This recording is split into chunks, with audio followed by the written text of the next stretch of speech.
I see a lot of companies that are spending a lot of money on digital marketing and they're really just focused on volume and there isn't enough precision around the right people.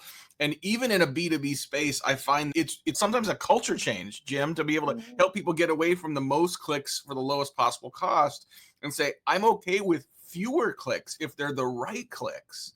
So Yeah. how do you help clients balance quantity and quality in a healthier, predictable, repeatable way? Oh my gosh, that's such a good question. And you said this in one of your talks. You said a stat that has been living rent free in my head since we spoke, where it was like, 70% of the time someone makes a B2B purchase, they're going with the first person they spoke to, the first person they heard of. So, what Right. does that mean in relation to your question? It's as we look at 2025 planning, we need to have a kumbaya as far as here's our shekels to put towards marketing. How much is going to direct response, I can see ROI today, versus how much is going to stuff where we don't know attribution. And by the way, if we do, it's not going to happen for 6 months, 12 months, 18 months.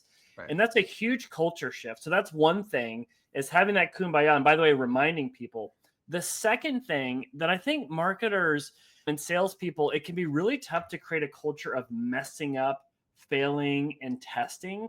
So the other thing I like to do is, hey, of our growth calendar that we're going to do, what are the things where it's okay to mess up? It's okay to Mhm. learn. And maybe it's 5% of our budget or time, or maybe it's 25%. But Yep. knowing that we're planting seeds, because right now we're doing a lot of stuff with AI that could be viewed as tinkering and failing, but we're Mhm. planting seeds for that. So those are two things I like to try and get on the same page with the client or with the team, because if you do, you're setting the foundation to really build a rock star growth team that can test and learn. But if you don't, oh man, you're going to have some tough conversation in 90 days where it's like, where's the ROI? Why didn't that campaign work? And Right. that's a tough environment to work in.